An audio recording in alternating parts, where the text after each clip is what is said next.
Notre invité suivant, c'est Julien Durand-Réville, bonjour. Bonjour. Vous êtes responsable santé à l'UIPP qui est... L'Union de l'industrie de la protection des plantes qui regroupe les entreprises qui développent et mettent sur le marché les solutions pour protéger les cultures. Alors ce qu'on voulait voir avec vous justement, c'est vrai que les pesticides sont au cœur de pas mal de discussions en ce moment. On voulait voir justement comment on réduit les risques, notamment auprès du public agricole.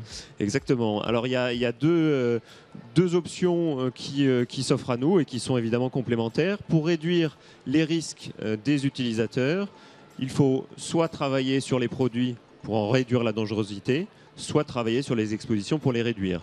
Alors la recherche de l'industrie s'axe évidemment sur les deux volets. Pour réduire la dangerosité des produits, eh bien, voilà, c'est le travail de recherche et développement au cours des années. Si l'on compare par exemple en 60 années de progrès les produits utilisés aujourd'hui, pour traiter un hectare aujourd'hui, on a besoin de 34 fois moins de quantité de produits parce qu'ils sont plus ciblés. C'est important, ce chiffre, il est énorme quand même, 34 fois moins, parce qu'on n'imagine pas. Pour traiter un hectare, effectivement. Ouais. Et en parallèle, contre l'idée reçue qui est de dire mais ils sont plus toxiques, ce n'est pas le cas puisque la toxicité des matières actives, elle, a été divisée par 8,5 dans le même laps de temps.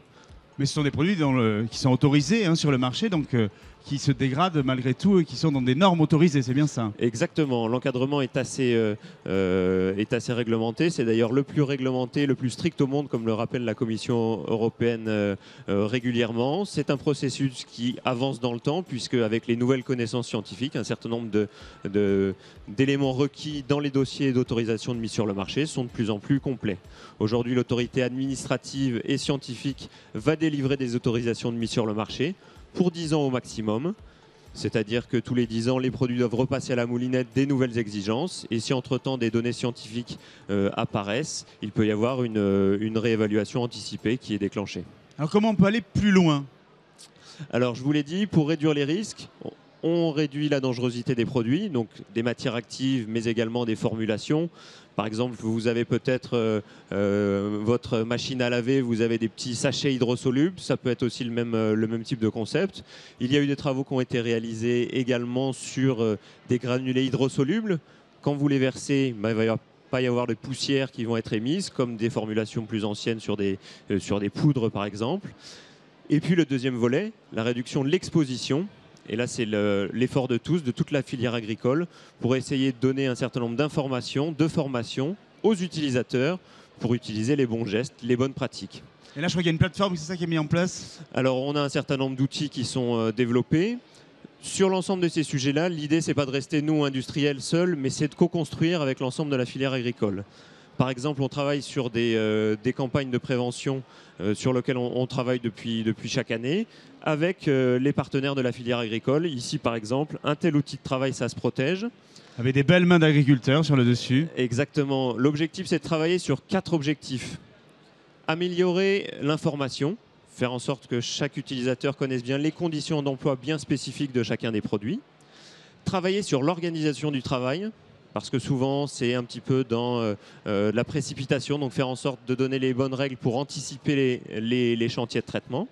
Et puis travailler sur la séparation entre ce qui est privé et ce qui est professionnel. La cour de ferme, c'est un endroit où vont se côtoyer ces deux sphères privées et professionnelles, et donc donner les bonnes pratiques. Comment gérer des vêtements de travail qui ont pu être souillés, comment gérer le téléphone qui est dans la poche et qui revient à la maison, les poignées de porte ou la voiture simplement de la famille. Donc un certain nombre de conseils à ce niveau-là. Le troisième chapitre, c'est tout ce qui a trait à l'hygiène.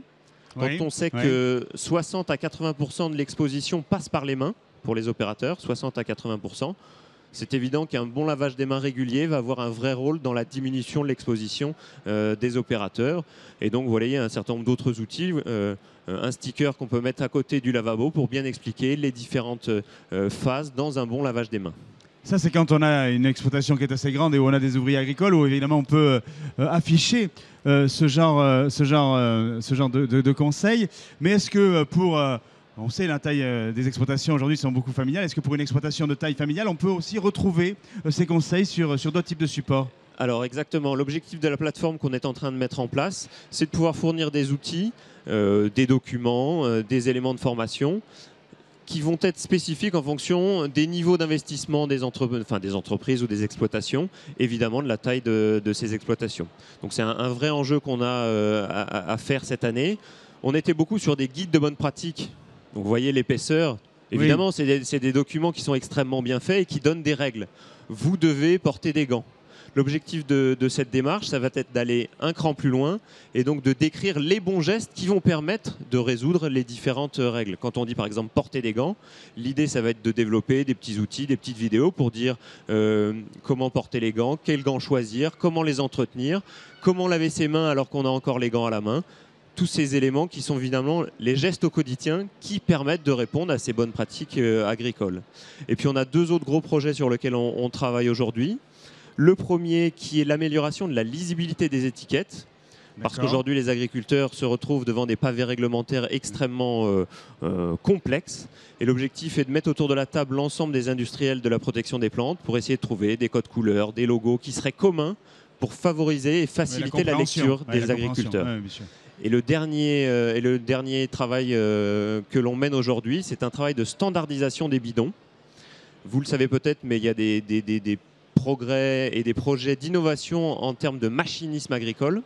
L'objectif est de développer un certain nombre de systèmes où l'on viendrait clipser les bidons directement sur les cuves de remplissage et donc il n'y aurait plus de contact entre le produit et l'agriculteur. Et ça passe par un travail de standardisation des goulots, des pas de vis, etc. Un travail qui doit être mené au niveau européen pour essayer de faciliter cette standardisation de l'ensemble des produits des différentes marques qui sont à la disposition des agriculteurs. Julien Durand-Réville, merci beaucoup de nous avoir là apporté cet éclairage et cette expertise. Je rappelle que si vous aussi, vous voulez d'autres renseignements sur ce plan de prévention des risques quelque part à l'échelle de l'exploitation, n'hésitez pas à aller sur le site de l'UIPP pour avoir quelques conseils.